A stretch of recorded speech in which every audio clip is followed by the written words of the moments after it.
Daqui a pouco a gente vai orar para enviar a Prisoca, que está de mudança amanhã para Vitória, no Espírito Santo, como nossa primeira missionária.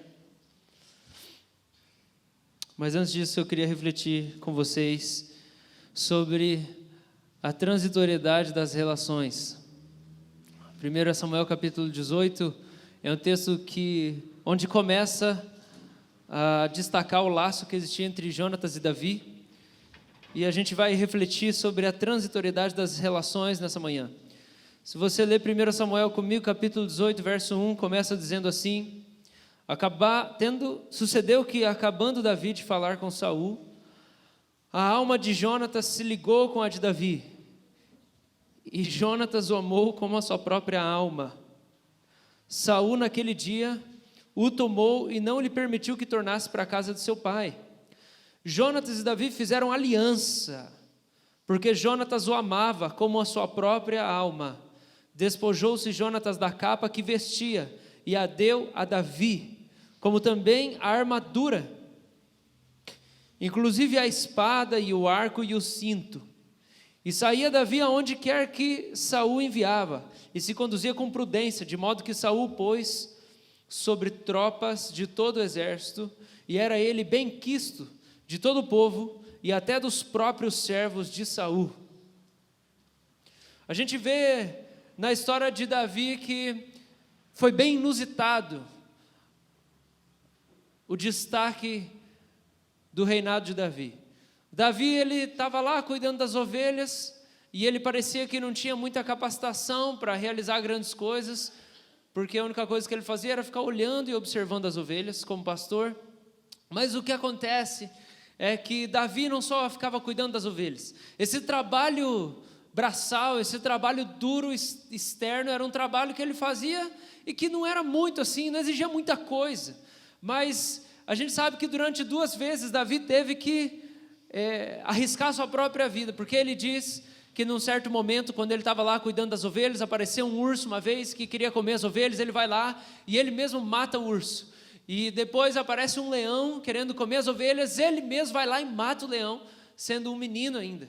Então a gente sabe que, como pastor, Davi não tinha muita coisa ali difícil para fazer, mas ele podia ter corrido dessas 2 ocasiões, ele não correu dessas 2 ocasiões. Mas existe uma coisa que está intrínseca na história de Davi, que a gente sabe que desde quando ele cuidava das ovelhas, ele fazia. Davi amava a presença do Senhor. Davi buscava a presença do Senhor. Ele escrevia salmos, ele cantava, ele orava, ele entoava louvores, ele compunha enquanto ele cuidava das ovelhas. Que boa parte do tempo era um trabalho que não exigia muita força, era só ficar lá olhando as ovelhas, bé, bé, bé, bé, ele lá. Nada aqui. Muito bem, ovelha, você está bem? Você está, tudo bem. E ele ficava lá, Davi devia inventar uns nomes para as ovelhas, né? Essa esquisitinha, você, fulaninho, você, tudo bem? Porque ele não tinha muita coisa para fazer, a não ser essas vezes que apareceram o leão e o urso. E aí, quando ele vai levar a marmita para os irmãos dele que estão na guerra, o pai fala assim: filho, vai lá, leva para os seus irmãos mais velhos a marmita. E aí ele pega e ele leva, e quando ele chega lá, Sansão, gente, é outra história, viu? Golias está lá afrontando os exércitos do Deus vivo, e essas são as palavras do próprio Davi. E Golias está lá tirando sarro do pessoal, e Davi chega e fala assim: quem que é esse incircunciso? Quem que esse cara pensa que ele é? O jeito que ele está falando com o povo de Deus. E aí foi feito um trato de que alguém fosse e matasse Golias. E aí quem matasse Golias, pronto, ia casar com a filha do rei, e aí a guerra tinha acabado. Ou então, se perdesse, aí o povo de Israel virava tudo escravo dos povos filisteus. O povo estava morrendo de medo, o povo não queria nada disso, né? O cara de 3 metros de altura, a estimativa que se tem por estudos é que ele tinha mais ou menos uns 3 metros de altura. Então o cara era o The Rock duplo, né? Ele era 2 do The Rock.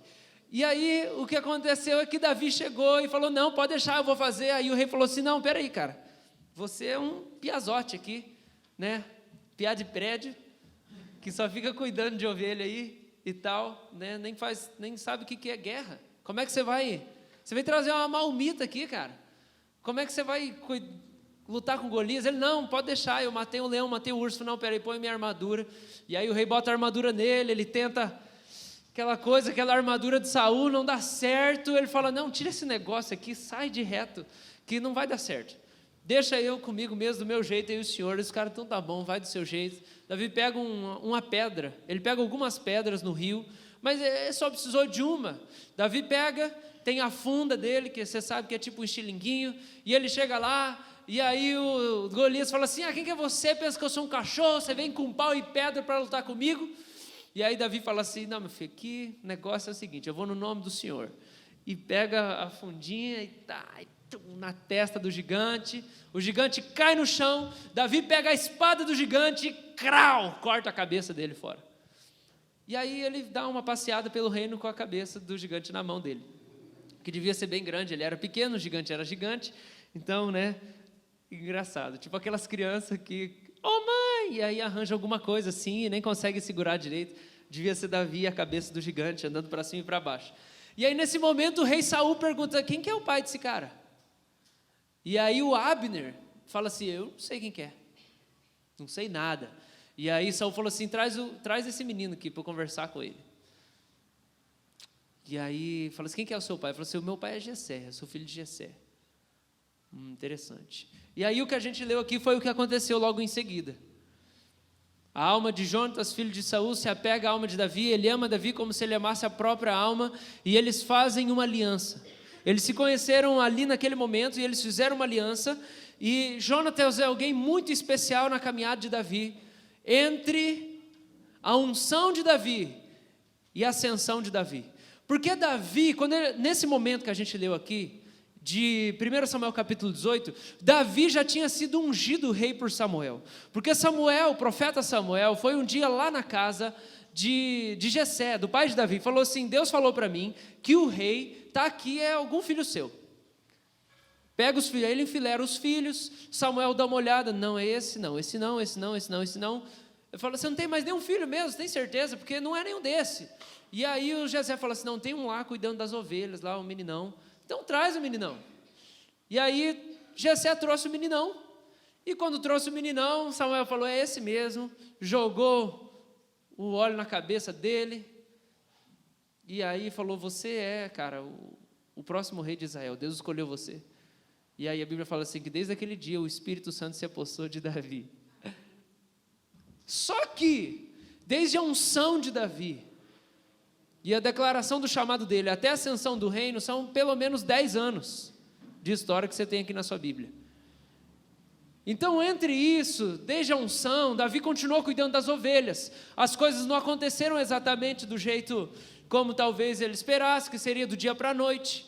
Ele foi tendo que desenvolver uma caminhada. Primeiro ele mata o Golias. Depois que ele mata Golias, ele se torna líder de exércitos. Ele tem um cargo lá no exército de Saul. E ele vai e sai para as batalhas. Depois ele casa. Depois Saul começa a perseguir ele. E muita coisa acontece. Entre o dia em que Davi recebeu o chamado e a unção para ser rei, até o dia que ele vira rei. Muita coisa acontece no meio disso. E a gente precisa entender que na nossa vida é do mesmo jeito. Assim como não aconteceu do dia para a noite, desde o dia em que Deus te chamou para alguma coisa, que Ele falou que Ele tinha um chamado para você, que Ele tinha uma função especial para você, dentro do ministério, dentro do corpo de Cristo, não é do dia para a noite que você vai subir para lá. E o trono, ele pode significar outra coisa para você. O trono para mim, para você, pode significar a plenitude do chamado de Deus para nós. Assentar no trono, ascender o trono, é chegar e você realmente tomar posse daquilo que Deus falou que ia ser seu. Eu fui chamado para ser pastor quando eu tinha 14 anos. Hoje eu acho que eu estou começando a aprender. E agora a gente plantou uma igreja. E isso já faz mais de 10 anos, porque hoje eu estou com 26. Então, desde o dia em que Deus fala com você, você vai ser isso, até o dia que isso acontece, existe uma jornada. E a gente vai hoje enviar a Priscila para... Hoje de manhã e de noite, a gente vai ser culto de envio dela, para ela ir para a Vitória, para ela ir como missionária, de tempo integral, lá para a agência de missões Avalanche, que é a nossa amiga, que os líderes são meus amigos, e que a gente tem uma caminhada junta ao longo dos anos. E no dia que a Priscila recebeu o chamado ministerial dela, até o dia de amanhã, em que ela vai chegar de fato e entrar na base e, cara, agora já era, eu estou aqui, agora eu vou viver missões mesmo de fato, de tempo integral, não tenho mais salário, eu estou aqui para servir, eu vou dar aula, vou fazer evangelismo, vou ensinar, vou servir na base. Desde o dia em que isso aconteceu até hoje, muita coisa teve que rolar. Ela fala que com os 15 anos lá, Deus começou a colocar no coração dela para ela ser missionária. Hoje ela está com 23. 8 anos depois, as coisas vão começar a acontecer. A gente precisa entender que as coisas de Deus na nossa vida não são sempre instantâneas.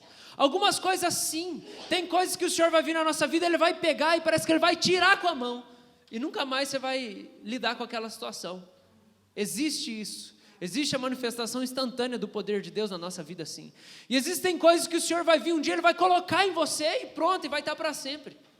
Mas tem coisa que vai ser construída no processo. E você precisa abrir o seu coração e se abrir para que Deus te conduza nos processos. Porque desde esse texto que a gente leu, até a ascensão do trono, a gente vê que Davi passou por maus bocados. E eu quero falar aqui sobre como Davi sobreviveu a esse momento difícil da vida dele, que foi entre a unção e o trono. Então eu quero falar da transitoriedade das relações, porque quando a gente olha para a história de Davi, a história de Jonatas, a gente sabe que Davi tinha diante dele o trono e ele esperava por isso, mas ele não manipulou esse acontecimento. Muitas vezes ele pôde matar o próprio rei Saul, que se tornou inimigo dele, mas ele não fez isso. Ele queria que fosse no tempo de Deus, do jeito de Deus, no momento de Deus. Então ele sabia que ele tinha um chamado. Se vocês quiserem ligar o ventilador, gente, vocês ficam à vontade, viu? Eles estão funcionando. Ele sabia que ele tinha um chamado, mas ele sabia que Deus tinha que preparar todas as coisas para que o chamado dele viesse a acontecer. E logo nos versículos seguintes, a gente sabe que indo Saul e Davi para a guerra, um dia eles voltaram e aí as mulheres cantaram assim: olha só que legal, Saul matou milhares de pessoas, mas Davi matou 10 milhares de pessoas. E aí a partir daquele dia em que eles cantaram essa canção, Saul ficou com inveja de Davi, e a Bíblia fala que ele se amargurou. A Bíblia fala assim que ele se indignou muito, versículo 8, Saul se indignou muito por essas palavras, e elas lhe desagradaram em extremo. E aí o verso 10 do capítulo 18, no dia seguinte um espírito maligno da parte de Deus se apossou de Saul, que teve uma crise de raiva em casa. E Davi, como nos outros dias, dedilhava a harpa. Saul, porém, trazia na mão uma lança, que arrojou, dizendo: encravarei a Davi na parede. Porém Davi se desviou dele por 2 vezes. Saul temia Davi, porque o Senhor era com este, e se tinha retirado de Saul.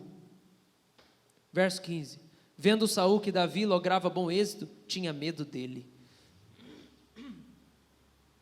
E aí você vai ver essa jornada onde Saul tenta matar Davi o tempo inteiro e Davi foge. Eu acredito, pessoalmente, que existe como é que chama, gente? Eu acredito pessoalmente que Davi é um tipo de Cristo nessa situação. Em que situação? Na situação em que a encarnação de Jesus é o começo da história de Jesus como rei. O nascimento de Jesus é chamado também de evangelho, porque é o princípio do evangelho, que é o princípio do nascimento do rei. Mas o evangelho, ele não só é o princípio do nascimento do rei, mas é o ascender do trono e a vitória da batalha.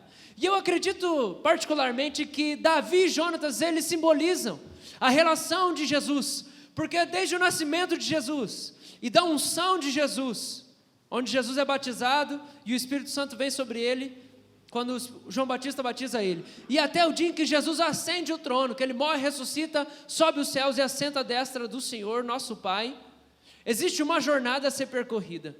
E Jonatas, ele é um símbolo de amigo, porque Jonatas é aquele que caminha com ele em todo momento. A gente vê aqui que existem momentos em que Jonatas, ele faz algumas coisas até escondido do seu próprio pai, porque Jonatas reconheceu Davi como alguém ungido pelo Senhor, e por isso quando a gente lê no capítulo 18, ele tira a roupa dele de príncipe e dá para Davi, porque ele reconhece a unção dele. Jonatas é muito doido, porque Jonatas não só está criando briga com o pai dele, mas Jonatas está abrindo mão do próprio reinado dele. porque ele é filho do rei. Ele era para ser o cara que ia assumir o trono. Mas ele reconhece que Deus ungiu Davi, e ele dá roupa de príncipe para Davi, e ele ajuda Davi a se esconder, e a fugir do pai dele, e a não ser pego durante muitas vezes. Jonatas é o consolador de Davi, gente. Até o capítulo 18 não existe essa aliança, e quando você olha no capítulo 19, começa a amizade, porque até o capítulo 19, Jonatas não é ninguém para Davi, e ele não é ninguém para Davi, porque Saul ainda não tinha tentado matar ele. Ele só era um cara que admirava Davi. Legal, eu gosto de você, você gosta de mim, olha só, nós temos uma amizade aqui, vamos fazer uma aliança, a gente tem afinidades na casa do BBB. Só que quando chega no capítulo 19, a vida de Davi começa a ser colocada em risco, porque Saul diz para todo mundo, versículo 1, diz para todo mundo e para o seu filho, que ele queria matar Davi. Mas Jonatas, filho de Saul, muito afeiçoado a Davi, fez Davi saber disso. E aí diz o verso 4, então Jonatas falou bem a Davi e Saul, seu pai. Ele disse, não peque o rei contra o seu servo Davi, porque ele não pecou contra ti, e os seus feitos para contigo têm sido muito importantes. E aí você vê no versículo 10, que Saul tentou encravar Davi de novo na parede com a lança, mas Davi escapou. E aí depois Davi está casado com uma filha de Saul, e aí uma hora Saul vai tentar matar Davi, e aí ela fica sabendo disso, desce Davi pela janela, igual Rapunzel, e aí ele escapa, e aí ela faz uma pegadinha do malandro lá, e bota uma estátua debaixo da coberta, e uma peruca de pelo de cabra, John, você acredita nisso? E aí cobre a estátua, e aí quando chega os caras enviados de Saul lá, fala assim, cadê Davi? Fala assim, não, ele está doente, cadê Davi? Ele está doente na cama, não, pode arrancar ele mesmo assim. E aí quando vão tirar a coberta lá da cama, tcharam, é uma estátua de peruca de cabra, e Davi tinha fugido. Depois a gente vê mais para frente, versículo 18, que Davi fugiu, escapou e foi para Samuel, e ficaram na casa dos profetas. Isso tudo, né, abrindo um parênteses aqui, é muito interessante esse trecho, porque Saul, ele está numa caçada louca, ele não para, ele quer matar Davi a qualquer custo para garantir o trono. Todos os capítulos subsequentes ao capítulo 18 são capítulos de perseguição, e por onde Davi passa, Saul passa atrás, e ele vai detonando tudo, igual o próprio Saulo de Tarso. Você sabe que o nome Saulo de Tarso vem de Saul, né? E ele é da tribo de Benjamim. E o Saulo de Tarso, que vem de Saul, ele fazia com a igreja a mesma coisa que Saul estava fazendo com Davi. Você sabe que Davi é um tipo de Cristo. E assim como Saul perseguia Davi e matava todo mundo pelo caminho, Saulo de Tarso estava perseguindo Jesus e destruindo e perseguindo e prendendo a igreja por todo o caminho. Quando a gente olha aqui nesse tempo de perseguição, em capítulo 19, Saul vai passando, Davi vai fugindo e Saul vai indo atrás. Quando Saul está indo atrás de Davi na casa dos profetas, quando ele está lá com Samuel, ele pega e sai de lá. Só que aí é muito doido, gente, porque o versículo 23 fala assim, que Saul foi para a casa dos profetas em Ramá. 19, 23. E o mesmo Espírito de Deus que estava nos profetas veio sobre Saul, que caminhando profetizava até chegar à casa dos profetas em Ramá. Cara, é como se o Espírito de Deus estivesse num ambiente geográfico. É como se a presença sobrenatural estivesse num local geográfico. E aí Davi entrou naquele local geográfico e ele começa a profetizar como se ele fosse profeta. E ele profetiza o dia inteiro, verso 24. Também Saul se despiu da sua túnica e profetizou diante de Samuel. E sem ela esteve deitado em terra todo aquele dia e toda aquela noite. Pelo que se diz, será também Saul entre os profetas? O cara foi tomado pelo Espírito Santo, mesmo que ele tivesse, na verdade, debaixo da influência do espírito maligno, e Deus já tivesse abandonado Saul. Quando ele chega naquele local, ele profetiza, e ele fica tomado pelo Espírito de um jeito em que ele profetiza, ele tira a roupa, ele fica lá, profetizando o dia inteiro, a noite inteira. Isso é muito doido. Eu quero. Só tem um detalhe, ele não era crente, e é importante a gente saber disso. Que manifestações do Espírito não significam conversão de coração. O cara profetizou o dia inteiro, a noite inteira, ainda assim ele era um possuído demônio. Porque o arrependimento é o verdadeiro sinal de conversão. Fecha parênteses. E aí você vê o capítulo 20, continua a amizade de Davi com Jonatas, e aí Davi ele fica indignado no verso 1, que ele está escrito assim: fugiu Davi da casa dos profetas em Ramá, e veio, e disse a Jonatas: que fiz eu? Qual é a minha culpa? E qual é o meu pecado diante do teu pai, que procura tirar minha vida? E Jonatas respondeu: tal não suceda, não serás morto, meu pai não faz coisa nenhuma, nem grande, nem pequena, sem primeiro me dizer. Por que, pois, meu pai me ocultaria isso? Não há nada disso. Então Davi respondeu enfaticamente: muito bem sabe o teu pai, que da tua parte achei mercê. Pelo que diz consigo, não saiba isso, Jonatas, para que não te se entristeça. Então, certo como vive o Senhor, e tu vives, Jonatas, há apenas um passo entre mim e a morte. E disse Jonatas a Davi: o que tu desejares, eu te farei. Verso 12.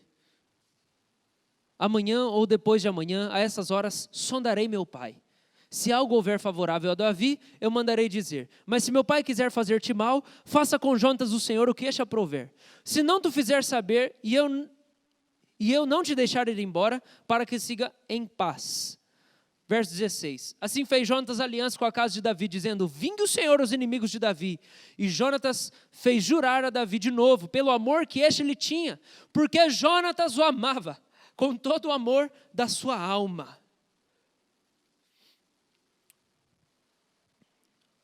O que acontece aqui? Tem uma festa, e nessa festa que dura 3 dias, Davi se esconde no meio do mato.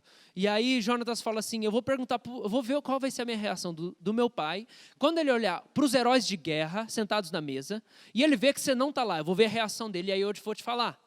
E aí o que acontece é que, na verdade, quando Jonatas está lá sentado na mesa, junto com o pai dele, o rei Saul fica indignado, fala assim: cadê Davi? Aí eles inventam uma história: o Davi pediu para ir lá para Jerusalém, não sei o que, para sacrificar, não sei o que lá. Aí ele fala: então tá bom. Ele pediu e eu falei para ele: então tá bom, Davi, você pode ir. O rei Saul, na hora, ele fica indignadíssimo, verso 30, ele vira para Jonatas e ele fala assim: se acendeu a ira de Saul contra Jonatas e disse: filho de mulher perversa e rebelde, não sei eu que elegeste o filho de Jessé, para vergonha tu e para vergonha do recato de tua mãe? Pois enquanto o filho de Jessé viver sobre a terra, nem tu estarás seguro, nem seguro o teu reino. Pelo que manda buscá-lo agora, porque deve morrer. E aí Jonatas começa a defender Davi na frente do pai dele. O pai dele fica indignadíssimo. E aí Davi chega para Jonatas. E aí lá no versículo 41, depois de ter falado aquilo e explicado, eles fizeram um código lá, que eu vou correr com o tempo. Eles fizeram um código, e aí Davi entende que Saul realmente quer matar Jonatas. E o versículo 41 fala assim: indo o rapaz, que era o servo de Jonatas, foi embora. Levantou-se Davi do lado do sul e prostrou-se rosto em terra 3 vezes. E beijaram-se um ao outro e choraram juntos. Davi, porém, muito mais.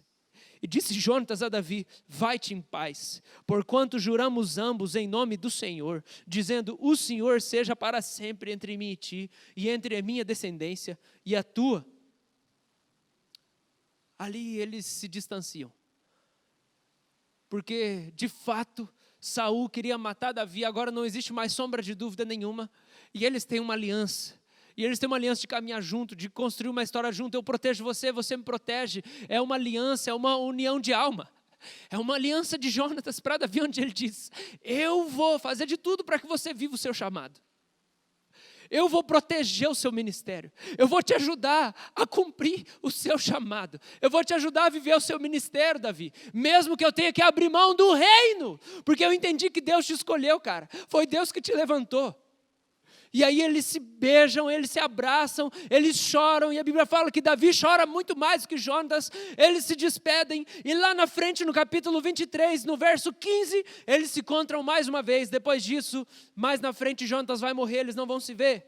Versículo 15, vendo pois Davi que Saul saíra a tirar-lhe a vida, deteve-se no deserto de Zif, em Oreza. Então se levantou Jonatas, filho de Saul, e foi para Davi em Oreza.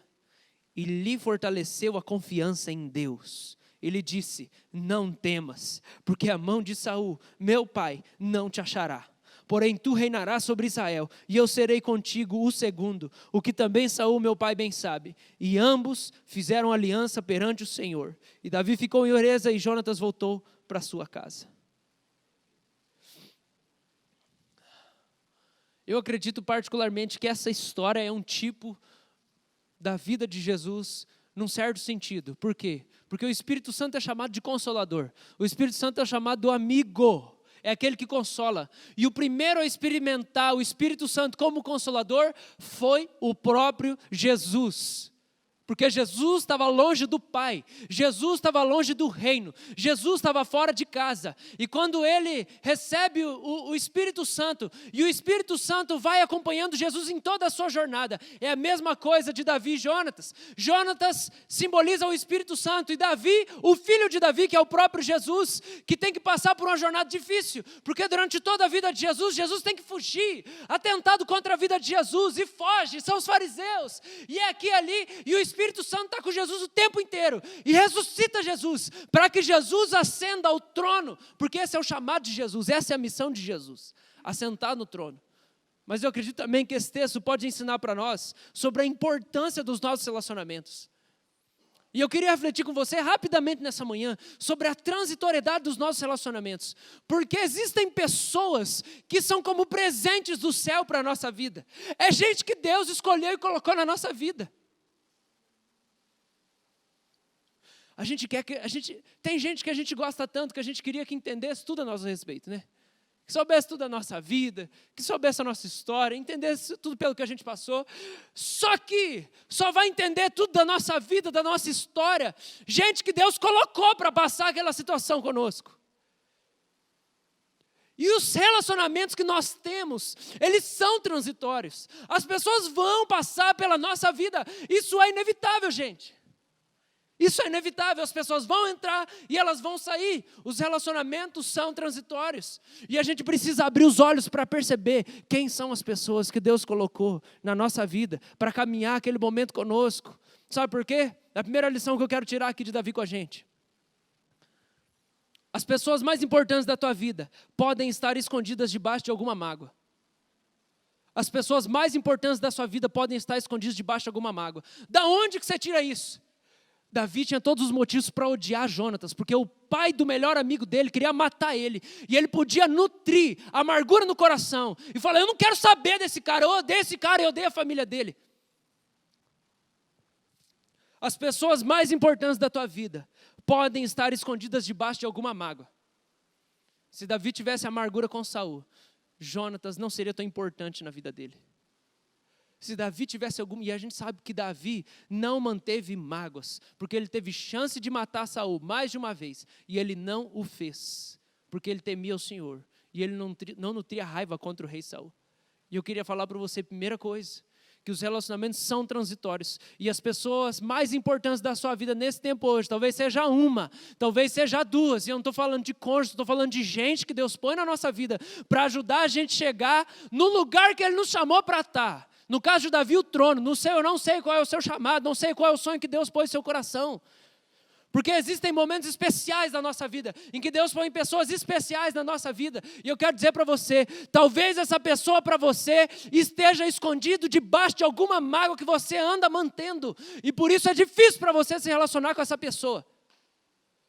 Mas ela talvez seja a pessoa mais importante para o tempo de hoje na sua vida. Assim como Jonatas foi tão importante para Saul. Gente, a gente tem que entender uma coisa, presta atenção. Os planos de Deus iam se cumprir na vida de Davi, porque Davi tinha uma aliança com Deus, Deus tinha uma aliança com Davi. Ia se cumprir. Agora, se Davi fosse um cara amargurado, eu não sei que rumo teria essa história. Eu creio que o meu Senhor seria misericordioso e trabalharia com Davi. Talvez demoraria mais para ele ascender o trono. Talvez ele perdesse até algumas coisas no meio do processo, porque Deus só faz ele subir por causa do coração dele. Porque quando o rei Saul, que tinha um coração bom, começou a ter um coração ruim, Deus rejeitou ele. Então Deus tinha um plano para Davi, só que talvez não seria a mesma coisa se ele tivesse se fechado para Jonatas.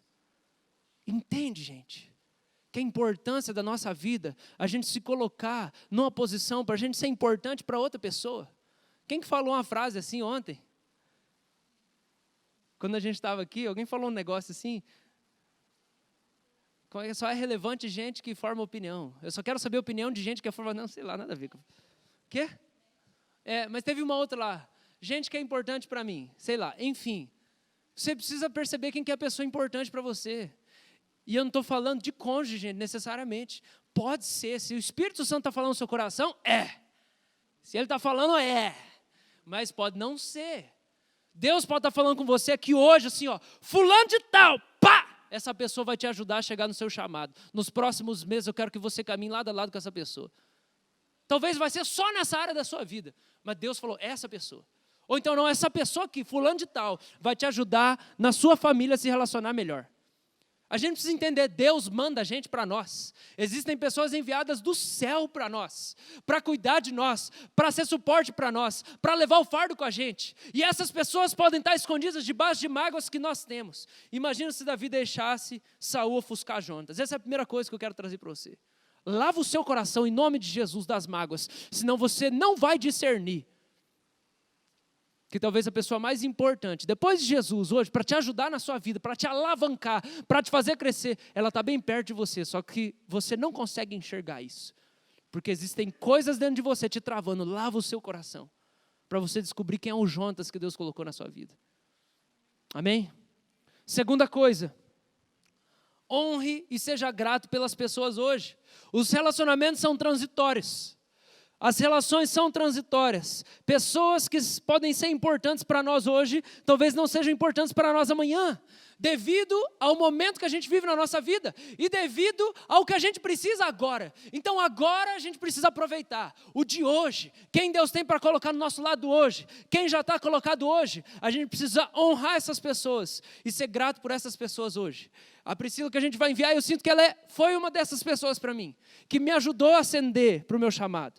Porque desde que eu fui chamado até me tornar pastor de fato e ter uma igreja, passaram-se anos. E boa parte desse tempo, durante 5 anos, a Priscila estava comigo, caminhando comigo, me ouvindo, chorando comigo, chamando a minha atenção. E não desanimou de participar comigo. Ela foi um Jonatas para mim. Existem outras pessoas, mas ela foi um Jonatas para mim. Eu vou falar dela porque nós estamos mandando ela embora, nós temos que fazer um negócio aqui. Provérbios 17, famoso. Como é que é? Ô, gente, só adolescente que conhece esse versículo?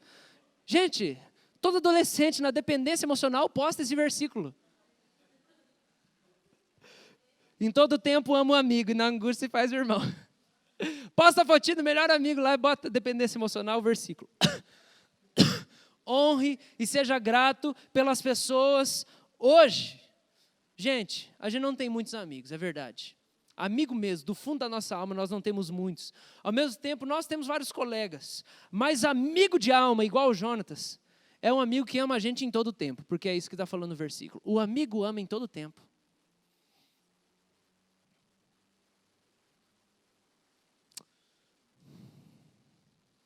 Eu acho difícil para mim isso aqui.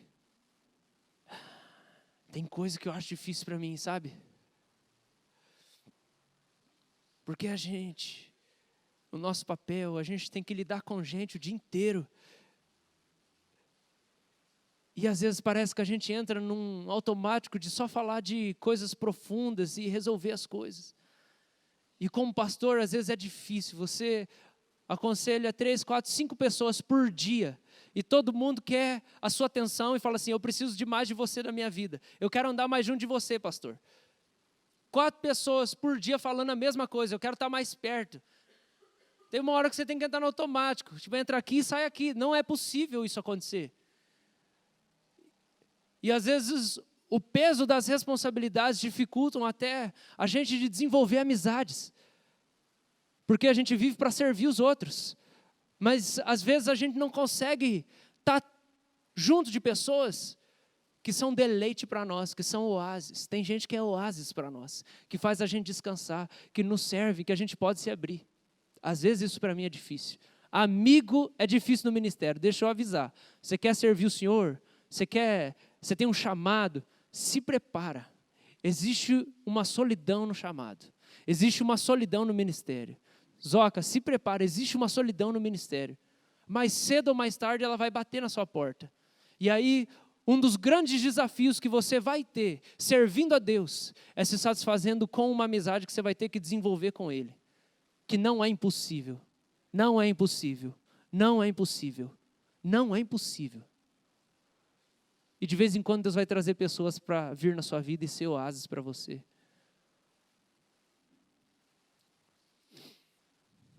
E o amigo é alguém que ama a gente todo o tempo. Mas o irmão, gente, ele é diferente. Porque o versículo fala que ele é diferente. Na angústia se faz o irmão. O irmão é aquele que usa da oportunidade da angústia para se tornar alguém importante para você.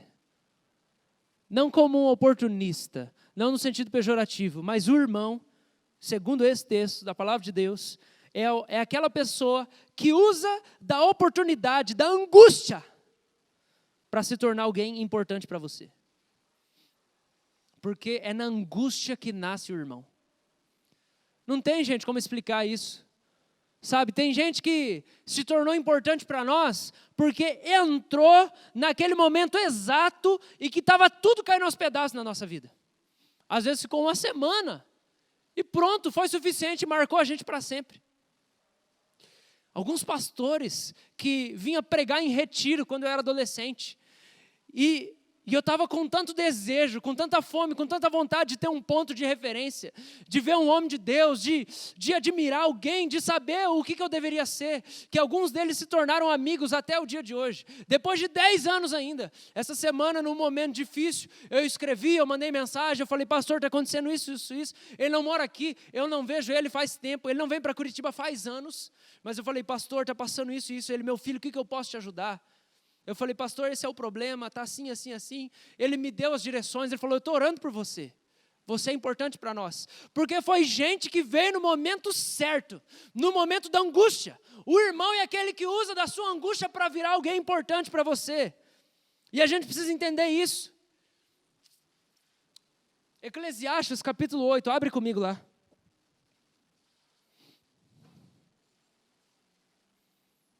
Eclesiastes capítulo 8.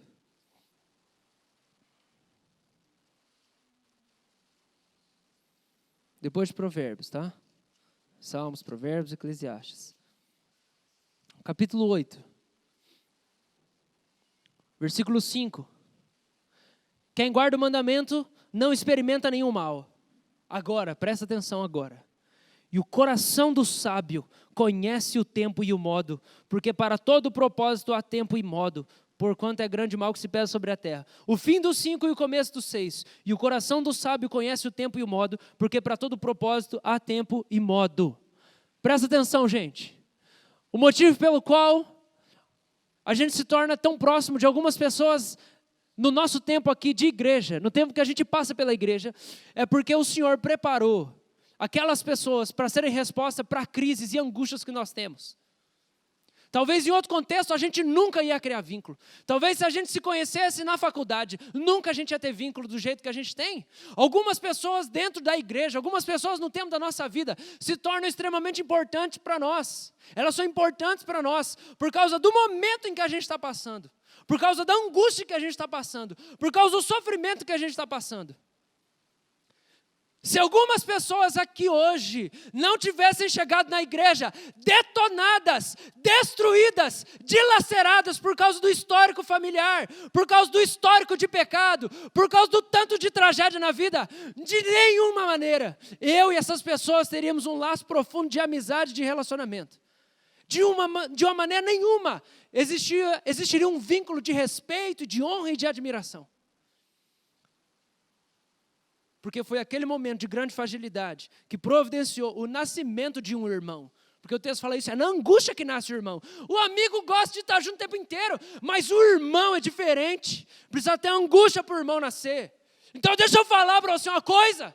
Se você está sofrendo na sua casa, na sua família, no seu casamento, na sua igreja, de alguma maneira, é o momento de nascer irmandade para você. Ou você foge e não aprende a ser irmão. Ou você agarra junto e fala, estou costurado em você. Minha alma está apegada na tua. Mesmo que o meu pai me mate por causa de você. Eu entendo que Deus está com você. E eu estou com você. E eu vou ajudar você a chegar no seu chamado. E aí vai nascer um irmão.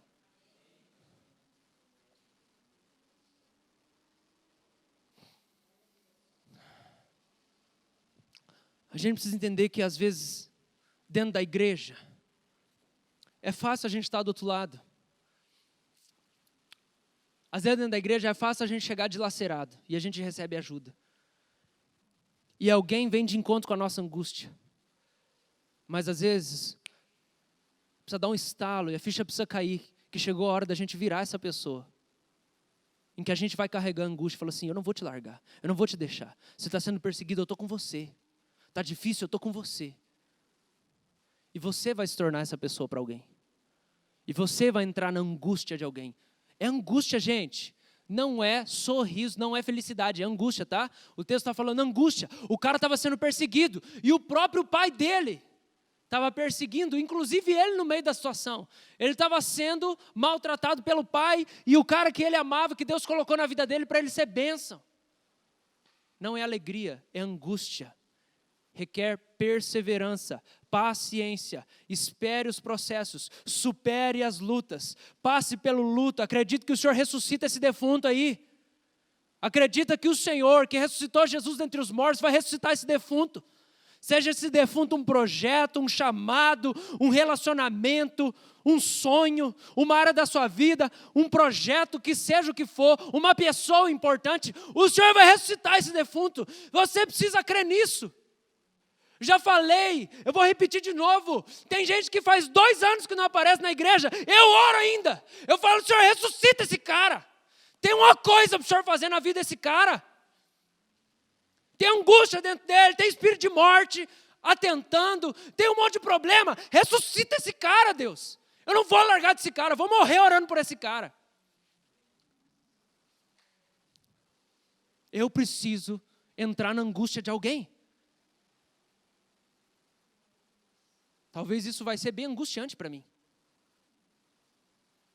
Mas se eu quero ser que nem o meu irmão mais velho, Jesus, eu vou entrar na angústia de alguém, igual ele entrou na minha, para poder me salvar.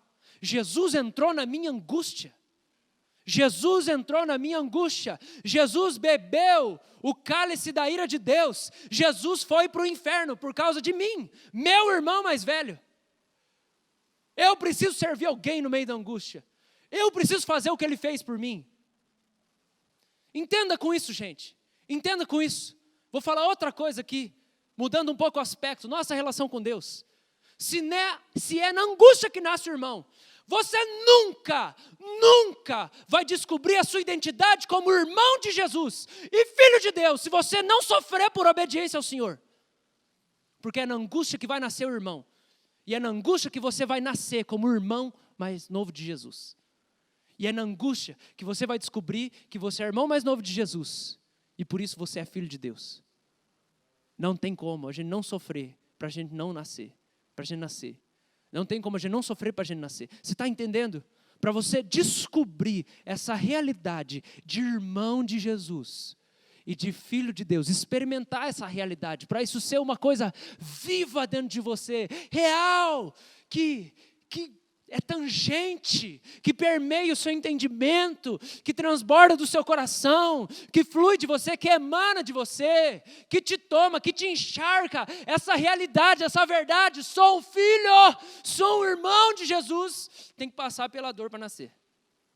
Para nascer esse irmão, para nascer esse filho, você tem que passar pela dor, porque é na angústia que nasce o irmão. Se você não se dispor, igual Paulo fala em Filipenses capítulo 2, a participar da comunhão dos sofrimentos de Jesus, você não vai entender a profundidade dessa relação com Ele. Tem que sofrer com Ele para nascer como um filho mais novo, um irmão mais novo e um filho do Senhor.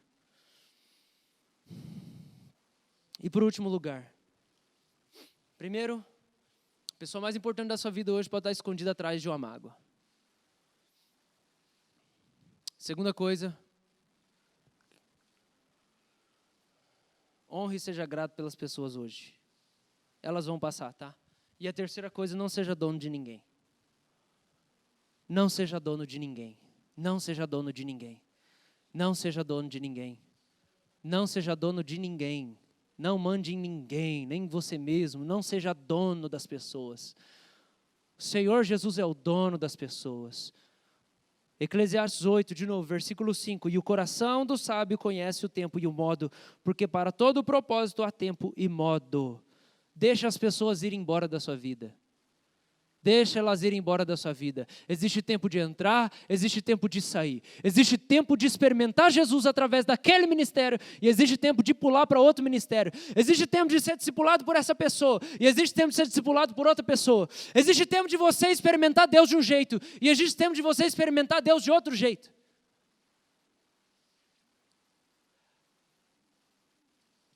Existe uma coisa que precisa continuar viva dentro de nós depois de 8 anos de crente. É o amor por Jesus. Mas as suas experiências com o Senhor precisam mudar. Porque se Deus fala com você do mesmo jeito quando você tinha 3 anos de idade, hoje que você tem 20, aí parece que você não cresceu muito. Gugu, dá, mamãezinha aqui, ó, nenezinho, pega aqui, chupetinha, banheiro, pipizinho, vamos. Quando você converte, Deus fala com você desse jeito. Nenê, pipi, vou comer papá. É assim que Deus fala. A hora que você amadurece espiritualmente, tem que falar com você de outro jeito. Então, presta atenção. O amor e a paixão pelo Senhor, a abnegação precisam crescer. Só que não tenta manter as experiências que você tinha com o Senhor no começo. Você cresceu.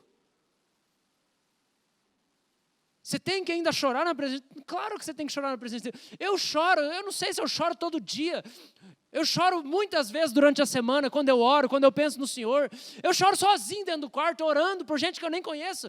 Tudo bem, só que agora isso não é para mim uma grande coisa, igual quando eu tinha 1 ano de crente. Nossa, eu chorei na presença de Deus hoje. Eu chorei agora, chorei hoje no louvor, chorei hoje de manhã.